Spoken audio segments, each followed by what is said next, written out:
how bad are things really going to get before things get better? Doesn't seem right. Somebody's always in your pocket doing something and taking your money to be free. Is this really what our forefathers put in place? I'm here in Colorado, and I heard a really interesting story I wanted to share with you. The local sheriff, watch the tree branches here, told somebody to take a Make America Great flag down. Virtually threatening, you better take that flag down. Was some other threat of arrest or something? I have no idea, but I heard it from the locals. And this is a person that has come visited the area for years. So what he ended up doing, this guy packed up his stuff and just left. So you hear the sheriff scared this guy away because of a Make America Great Again slogan that is obviously a Trump slogan. A sheriff did this. So it's just unbelievable. And where's the accountability for the sheriff? So talking to local residents about this, they don't know. They think the sheriff is, that's it, and there's nothing they can really do to protect people's rights. But I said there is something, but nobody knows it exists because we've been living this matrix, this illusion that we think laws are written by servants that we elect. Now, if a servant writes a law and we have to live under them laws, doesn't that servant more or less become our master?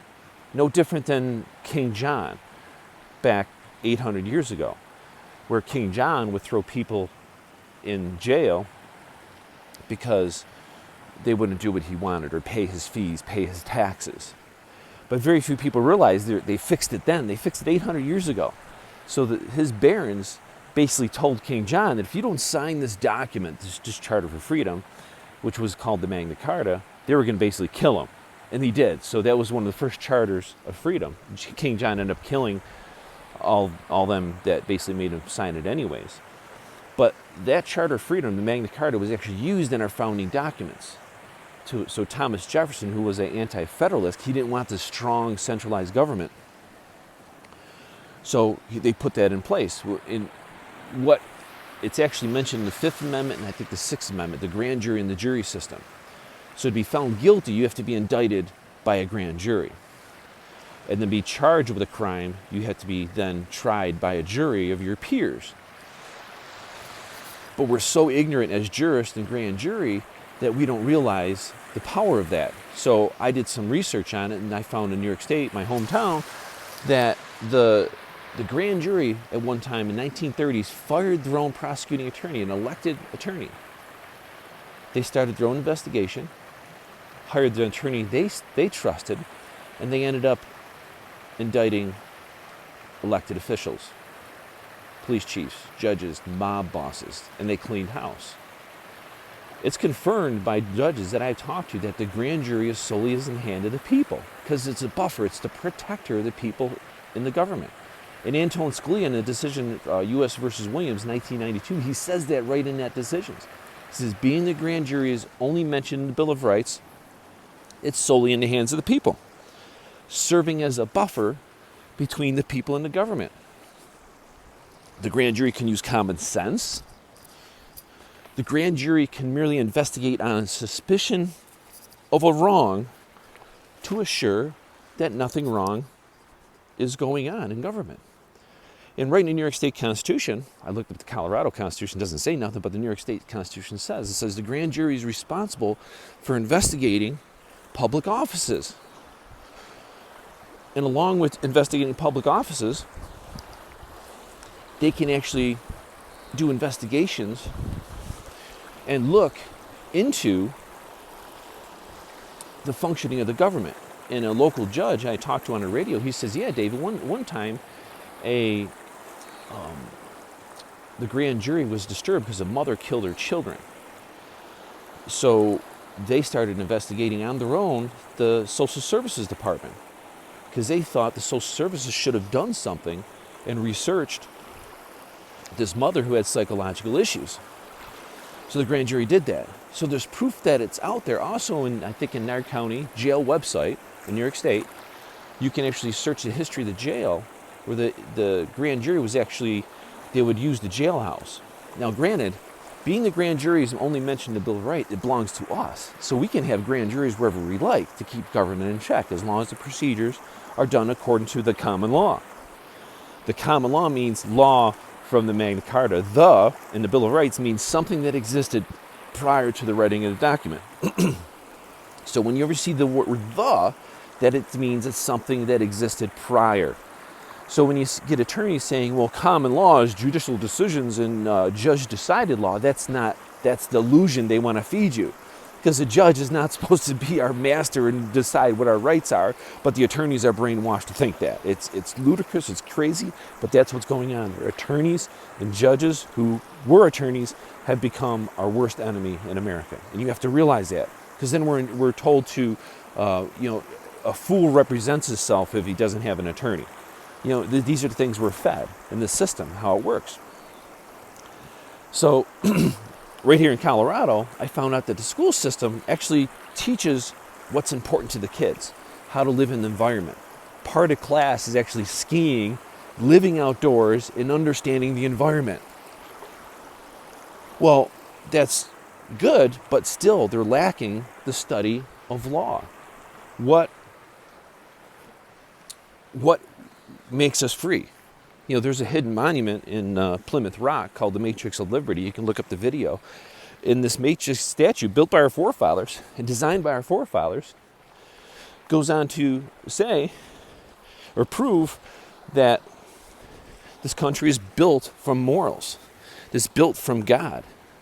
The Declaration of Independence says we're laws of nature and nature's God. So we live under law of nature, and that's judged by our heart using the grand jury and the jury system. But what government does is they kind of trick the jury to thinking they have to enforce laws that our servants write. And that's the game. That's how they play the game. When really we don't have to enforce these laws that our servants make. We can judge them. So on a grand jury, if you feel someone's being charged with a law that you think is wrong ethically and morally, you can tell the other jurors that, hey, this is what's going on. They gave us a Declaration of Independence. They gave us a Constitution to protect our rights. They gave us a Bill of Rights. We can say no indictment or no bill because we know in our heart it's wrong to charge this person and ruin their life. The grand jury can do that. But if the grand jury does do that, if they go to trial, the trial jury can actually say not guilty if they believe the law is wrong in itself. But they don't tell you that serving as a juror. They say, okay, say for example, this pistol magazine can't have any more than 7 rounds. Okay, if he does have more than 7 rounds, it's a felony. But to be found guilty of that, there's elements of that have to be met. One is, was he in possession of the magazine? Number 2, did he know, was it illegal? And number 3, this is an example, did it operate? So if all these 3 elements existed, you must find that person guilty. But if one element is missing, you must find him not guilty. But they don't say that if you feel the law is wrong in your heart, you can say not guilty. They don't tell you that. And I have judges even tell me that they don't recommend they tell the jury that.